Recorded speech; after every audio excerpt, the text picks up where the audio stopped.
October the 25th, 1944. A dimly lit conference room deep within the Japanese Naval Ministry in Tokyo. Admiral Soemu Toyoda stares at the grainy black and white footage flickering across the makeshift screen. His weathered hands grip the edge of the mahogany table. What he's watching defies everything he knows about naval warfare, honor, and human nature. The film shows a Zero fighter plane diving directly into the flight deck of an American escort carrier. No attempt to pull up, no parachute, just deliberate, calculated destruction. Toyoda's face remains stone, but his knuckles have turned white. This is the moment the Japanese Navy's leadership confronts the ultimate expression of their own creation, the Kamikaze, the divine wind, the weapon they unleash to save their crumbling empire. The reaction in that room will reveal something darker than military strategy, something more terrifying than desperation. It will expose the moment when Japan's naval commanders realized they had crossed a line from which there could be no return. 3 months earlier, Vice Admiral Takijiro Onishi had proposed the unthinkable. Faced with catastrophic losses in the Philippines, he gathered his staff officers in a cramped operations tent on Luzon. Conventional attacks are useless, Onishi declared, his voice cutting through the humid night air. We need body-crashing attacks. Crash-diving attacks in which the plane and pilot become a single weapon. The officers exchanged glances. Captain Rikihei Inoguchi shifted uncomfortably. "Sir, are we talking about organized suicide missions?" "We're talking about victory," Onishi replied. But even Onishi couldn't imagine what his commanders back in Tokyo would think when they saw the results. The first kamikaze attacks launched on October 25th, 1944. Lieutenant Yukio Seki led the initial mission, his Zero loaded with a 250-kilogram bomb. His target, American escort carriers off the coast of Samar. What happened next would be captured on film by both American and Japanese cameras, footage that would make its way back to the highest levels of the Imperial Navy within days. The Naval Ministry's basement conference room had been hastily converted into a screening facility. Heavy blackout curtains blocked any natural light. A single 16mm projector hummed in the corner, operated by a nervous young communications officer. Present in the room, Admiral Toyoda, Chief of the Naval General Staff, Admiral Koshiro Oikawa, former Navy Minister, Captain Yasuji Watanabe, Chief Intelligence Analyst, and a handful of senior staff officers whose names would be lost to history. The projector clicked to life. The first images showed American ships in formation. Standard reconnaissance footage, nothing unusual. Then the camera captured something unprecedented. A Japanese Zero appeared in frame, diving at an impossible angle toward the deck of USS St. Lo. No anti-aircraft fire could reach it at that trajectory. The American sailors had perhaps 3 seconds to comprehend what was happening. The impact sent flames shooting 300 feet into the air. Captain Watanabe involuntarily leaned forward. "Good God," he whispered. But this was just the beginning.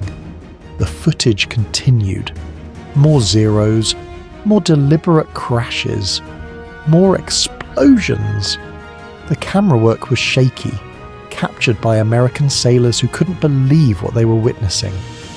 USS St. Lo began listing heavily to starboard, smoke pouring from multiple holes in her flight deck. Within 30 minutes, she would sink completely. Admiral Oikawa broke the silence first. How many pilots did this require? 18 aircraft in the first wave, Watanabe replied, consulting his notes. All volunteers from the 201st Air Group. All dead? Yes, sir. The room fell silent except for the whirring of the projector. What these men were witnessing wasn't just a new tactic. It was the weaponization of death itself, the systematic organization of suicide as military strategy. Admiral Toyoda had spent 40 years in the Imperial Navy. He had commanded destroyers in the Russo-Japanese War. He had overseen the construction of the great battleships that were supposed to win this war. He understood honour, duty and sacrifice, but this was different. This was asking young men, boys really, some barely 20 years old, to deliberately fly themselves to death. Not as a last resort in combat, but as the primary mission objective. The footage showed Lieutenant Seki Zero making contact with USS White Plains. The explosion was massive, but the ship survived. Seki's body was never recovered. Neither was his aircraft. Effective? Toyoda asked quietly. Extraordinarily, Watanabe replied. Our conventional attacks were achieving hit rates below 5%. The Kamikaze missions are achieving nearly 100% contact with targets. The mathematics were undeniable. In a single day, Kamikaze attacks had sunk one escort carrier and damaged several others. Conventional bombing raids would have required hundreds of aircraft to achieve similar results. But the cost calculation was more complex than simple numbers. The footage continued with more devastating clarity. Some cameras had captured the faces of American sailors in the moments before impact. Terror, disbelief, the primal human reaction to witnessing someone deliberately choosing death. But there was something else in those American faces, something that unsettled the Japanese officers more than fear. Pity. They look at our pilots like madmen, observed Captain Inaguchi, who had flown in from the Philippines to provide first-hand testimony.